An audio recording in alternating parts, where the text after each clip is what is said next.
Great. Getting another math lessons ready for you today. We're continuing our exploration of powers. And today we're going to talk about zero exponents and negative exponents. Zero exponents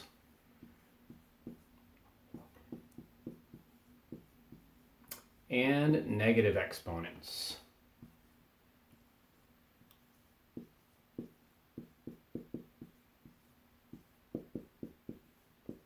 That is our topic. For those of you following along in your book, we're going to be talking about lesson 8.4, which starts on page 338. I'm going to do something a little different today, though. Instead of going over the examples, I'm going to actually pull some homework problems out and do those. And then you'll be able to look at the examples in your textbook yourself to get some additional support. But I just thought it was kind of redundant for me to go through examples that you already see being worked out in your book. If I go over a different problem and then you look at the examples in your textbook as well, I feel like that will be more helpful for you. So I'm actually going to go right into the homework, and we're going to talk about, first off, evaluating expressions, which is one of the things you're going to be working on. And so one of the things that we want to talk about here is we want to talk about the concept of the zero exponent. And we also want to talk about the concept of the negative exponent. So we're going to explain a little bit about that. First of all, zero exponents. Anything to the zero power, for example, 3 to the 0 power is always equal to 1. Always. It doesn't matter what it is. It can even be a variable. It can even be n to the power 0. The answer is still 1. Okay? That is always the case. So that's the first thing we're going to talk about that. If we're in the class, I'd probably get a little bit more into why that is. I'm not going to do that now just to keep this video short, but that is how that works. Basically, anything to the 0 power is always going to be equal to 1. All right? Second thing, so that's zero exponents right there, okay? Zero exponents. Second thing is negative exponents.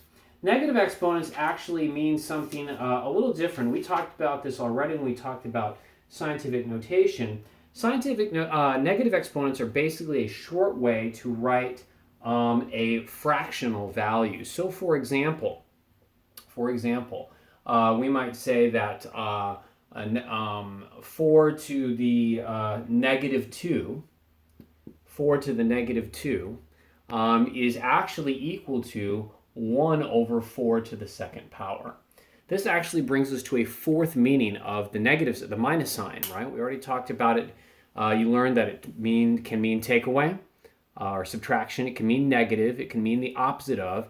And then it can also mean, whenever you see in an exponent, what it actually means is this is referring to this. And as you see when we start getting into more complicated math, it's really useful to be able to write a fractional value, a small number, without a fraction. And by writing as 4 to the negative 2, that's what that means. And we've done this with math minutes too this year. You've had some math minutes early in the year where you had to express those. So the value, by the way, of this is 1 to the 16, 1 over 16, because 4 to the second power is 16. Okay? So that's what you're looking at as far as that goes. So that's what we call negative exponents right here, negative exponents. I'm going to rewrite this just so it's a little bit clear that is an exponent, 4 to the negative 2. Okay? So anytime you see a negative exponent, it can be rewritten as a fraction. So with that in mind, let's go ahead and take a look at an example, a couple examples here from the book. We're going to look at evaluating expressions and how these would come into play. Okay? Let's look at, which one should we start with? Let's start with number 12 from your homework here. This is number 12 from your homework. And this will give us a chance to kind of explore this a little bit. Okay? We have 9 to the 4th power times 9 to the negative 4th power, right? Bases are the same, so we know we can add our exponents. 4 plus negative 4 is going to give us 0. So our answer is 9 to the 0 power, which of course equals what number again? 1. So our answer for number 12 is 9 to the 0 power, or 1. Okay? So that's one example that we can look at where we see an example of a value being a 0 power and equal 1. Here's one that involves a negative number. Let's look at this one. This is actually number 15. Number 15 on your homework assignment. This is page 341. Page 341, number 15. Let's look at this one. This one says 4 to the third power over 4 to the fifth power. And as we already learned, when we have the same bases and we're dividing powers, we can just subtract the exponents. So 3 minus 5 is going to give us, let's see, 4 to the negative 2, which is the same problem we just looked at a minute ago, 4 to the negative 2. Okay, so our answer is 4 to the negative 2. It can be written this way as well, 1 over 4 to the second power. If they ever ask you, write the answer with a positive exponent, then this is how you would do it. You'd basically just put it 4 to the second power here, okay? And that's what you'd be looking at there. So there's an example of how you might handle a problem like that. Let's see. The other thing that you're going to be doing, in addition to simplifying or evaluating expressions like this, is actually, let me do one more. Let me just do one more. One that might, to some of you, look a little bit more confusing. I'm going to go to number 20 on page 341. Number 20 on page 341. Okay? Let me see how this is holding up. Yeah, we're still good. I'm worried my board's going to fall down a little bit here. Let me just adjust this. Actually, it's probably good the way it is. It keeps it right in there. All right, so let's go ahead and take a look at number 20. This one's going to have 1.5 in parentheses to the second power over 1.5 to the negative 2 times 1.5 to the fourth power.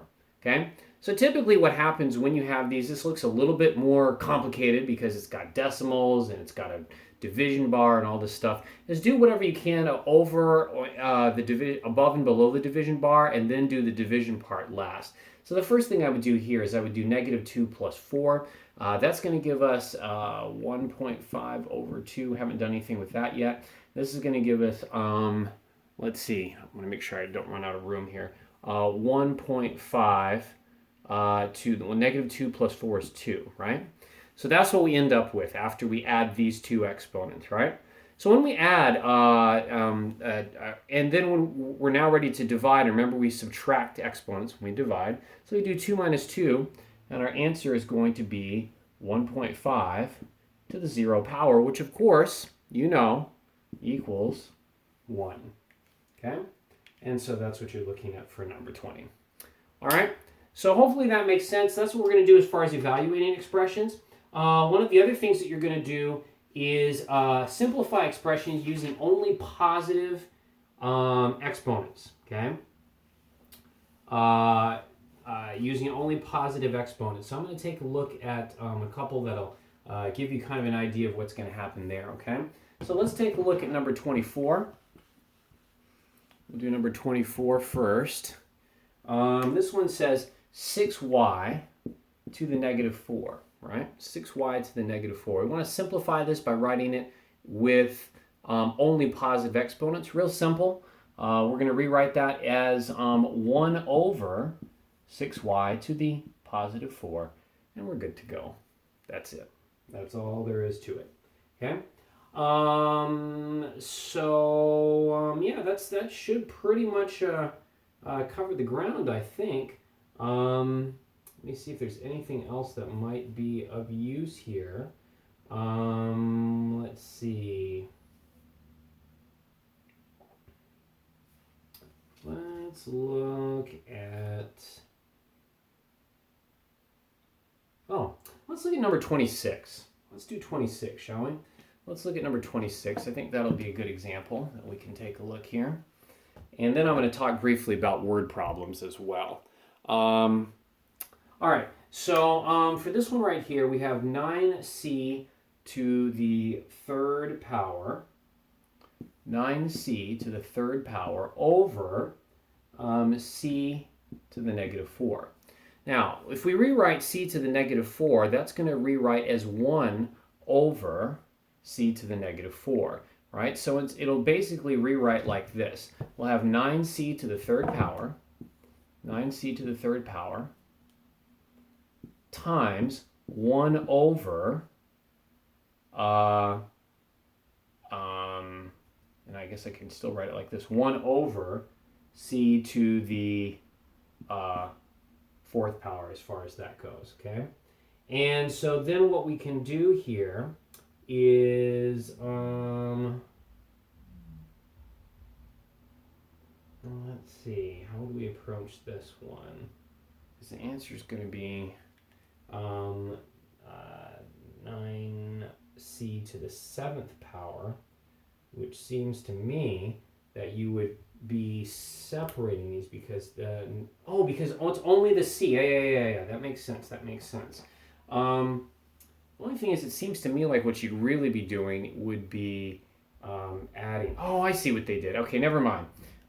Change my mind about that. What we're going to do is we're going to do 9c to the third power over c to the negative 4. And then what you're going to do is you're going to subtract just the c values. The 9 is going to stay the way it is. You're going to do 3 minus negative 4. And 3 minus negative 4 is 7. So that's going to give you 9c to the 7th power. The thing I realized is that these do have the same base. They're both c. You might say these are different terms, but remember the exponent only applies to the c. It's not this. There's no parentheses around the 9 and the c. And without those parentheses, that 3 only applies to the c. I'm going to stop here because I think I'm running out of room on my camera and I don't want this to interrupt. But I'm going to do a second video that deals with the word problem, similar to what you're going to do on number 37. I am going to have you do number 37. So I'll do that as a separate video.